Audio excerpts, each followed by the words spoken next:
Hola, hoy día vamos a tener la clase sobre combustibles fósiles. El petróleo es una mezcla líquida, aceitosa menos densa que el agua, inflamable, apolar de color variable que va del amarillo pardo al negro y que se encuentra normalmente en yacimientos subterráneos, tanto bajo de la superficie de la Tierra como fondos marinos. El petróleo es una compleja mezcla que se compone fundamentalmente de hidrocarburos y otros compuestos de carbono que contienen nitrógeno, azufre y oxígeno, así como también cantidades trazas de níquel, vanadio y otros elementos metálicos. La palabra petróleo proviene de las voces latinas petra y oleum, que significa piedra y aceite, no porque sea aceite de piedra, sino por estar aprisionado entre ellas. El gas natural y el petróleo están formados probablemente por descomposición de materiales orgánicos de origen marino ubicados en los intersticios de rocas granulares de los estratos superiores de la Tierra. La formación del petróleo se asocia al desarrollo de rocas sedimentarias depositadas en ambientes marinos o cercanos al mar y ocurre por la descomposición de restos de microorganismos, animales y plantas, por los cuales bajo condiciones de alta presión y temperatura perdieron oxígeno y concentraron carbono e hidrógeno. El petróleo no se encuentra distribuido de manera uniforme en el planeta. Para su formación es necesario que se den tres factores: el material orgánico, roca permeable y roca impermeable. La composición de este. El petróleo es una mezcla compleja de hidrocarburos de distinto peso molecular. Su composición es variable, pese, entre otros, hidrocarburos saturados derivados del eteno, derivados del etino y cicloalcanos derivados del benceno, compuestos orgánicos oxigenados, sulfuros y nitrogenados. Aquí podemos ver los diferentes tipos de crudos que serían los parafínicos, los nafténicos y los mixtos. Y aquí podemos, al otro lado de la tabla, los elementos con su peso molecular. Dentro, dentro de los compuestos no hidrocarburos, la mayor cantidad de ellos son compuestos azufrados, con desagradables olores. En tanto, la gran mayoría de los compuestos nitrogenados corresponden a hetereciclos como la piridina y metilpiridina. Los compuestos oxigenados no superan el 0,05% en abundancia y corresponden fundamentalmente a fenoles, ácidos nafténicos y ácidos grasos. Ahora, en la exploración y extracción del petróleo. En la exploración, una de las herramientas previas a la perforación es la construcción de mapas de afloramientos, mapas topográficos y mapas del subsuelo, que permiten explorar geológicamente la composición de las rocas en las cuales probablemente se encuentre ocluido el petróleo. Estudios sísmicos, magnetométricos e incluso paleontológicos constituyen la batería de análisis necesaria para ubicar positivamente una fuente petrolera. Hasta la fecha, el método denominado del sondeo es el más efectivo para asegurar la existencia de un pozo. Ahora, en la extracción del petróleo, es más fácil extraer carbón. Para extraerlo se perfora un pozo sobre el yacimiento. Al principio, la presión de los gases dentro del petróleo hacen que éste fluya de manera autónoma. Cuando esto no ocurre, el petróleo es bombeado a la superficie y el pozo es rellenado, principalmente con agua o gases. Luego se traslada el petróleo mediante tuberías a una estación de limpiado, donde se le extrae primero el metano y los gases licuados y luego el sulfuro de hidrógeno. Después el petróleo es transportado a refinerías donde se separan los componentes útiles.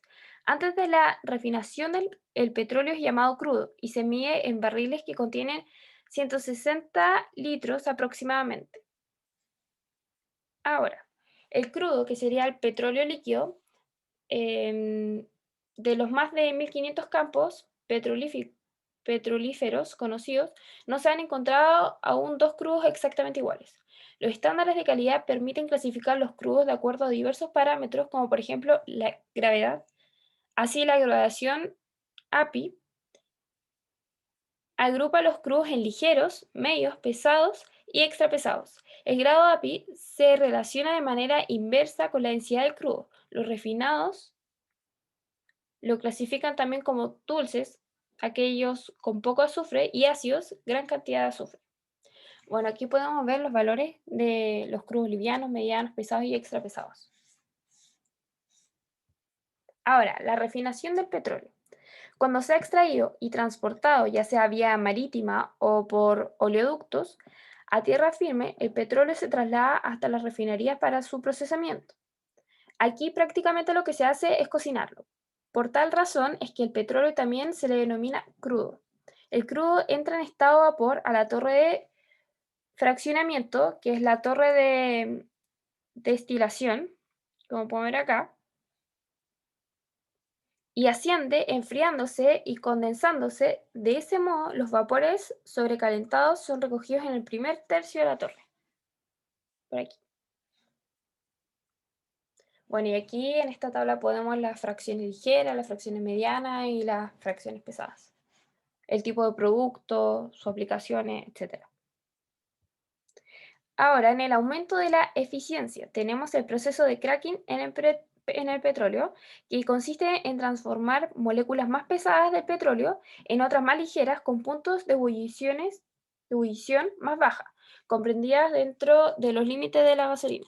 Las fracciones más altas se calientan bajo presión con catalizadores, con lo que se rompen las moléculas grandes, originando otras más pequeñas y volátiles, y el propósito es generar productos de mayor demanda y rentabilidad.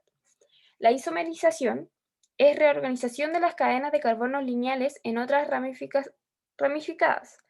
La finalidad es convertir gasolinas de bajo octanaje en otras de alto octanaje. La isomerización transforma una cadena lineal de hidrocarburo en otra ramificada, haciendo más gradual y eficiente la combustión de la gasolina. Ahora, la alquilación en el petróleo consiste en unir alcanos ramificados con alquenos pequeños para obtener moléculas más ramificadas y altamente antidetonantes, o sea, gran octanaje. Y el octanaje de las gasolinas para motor, una gasolina de buena calidad debe cumplir, entre otras cosas, con las siguientes características. Primero, la volatilidad necesaria que asegure la mezcla óptima con aire, o sea, la carburación. Segundo, nivel adecuado de antidetonancia. Y tercero, la ausencia de fenoles o compuestos que pueden generar corrosión o polimerización, que sería la olefinas. Y también dentro de esto aumento de la eficiencia tenemos los elevadores de octanaje, que el compuesto tetraetilplomo, que agregado en un 0,1% aumenta el índice de octano en 10 o más puntos. Hay que tener en cuenta que se dejó de usar porque emitía plomo tóxico a la atmósfera. Desde entonces se utiliza el diterbutil, éter, etanol o benceno.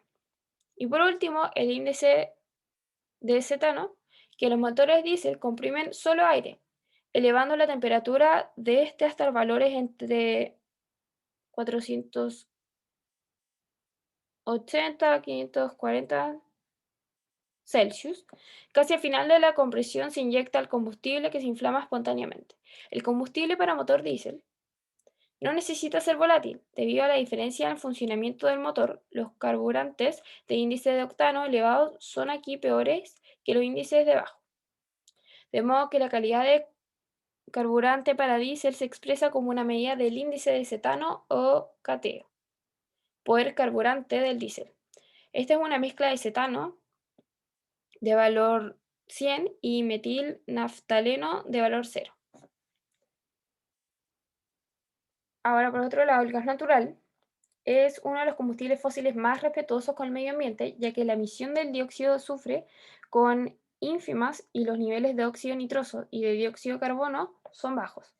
Ahora, su origen. Antes se consideraba como un subproducto sin interés que impedía el trabajo de los obreros, forzados a parar de trabajar para dejar escapar el gas natural descubierto en el momento de la perforación. Ahora, dentro de su descripción y característica, este es incoloro, inodoro, insípido, sin forma particular y más ligero que el aire. No es ni corrosivo ni tóxico, su temperatura de combustión es elevada y posee un estrecho intervalo de inflamabilidad, lo que hace de él un combustible fósil seguro en comparación con otras fuentes de energía. La composición del gas natural sin refinar. El gas natural comercializable se compone casi exclusivamente de metano y de de metano y de etano, excluyendo las impurezas que deben ser removidas del gas natural bruto, que este sería la humedad. El metano es altamente inflamable y se quema con facilidad y emite poca cantidad de gases contaminantes. Aquí podemos ver sus porcentajes, su punto de licuación y la densidad. Ahora, en la obtención tenemos la perforación, producción y transporte. En la perforación consiste en perforar un pozo que llegue hasta el yacimiento. Son en aguas poco profundas desde plataformas sostenidas por pilotes apoyados en el fondo del mar. Luego se desarrollan plataformas flotantes capaces de perforar en aguas de 1000 metros o más profundidad.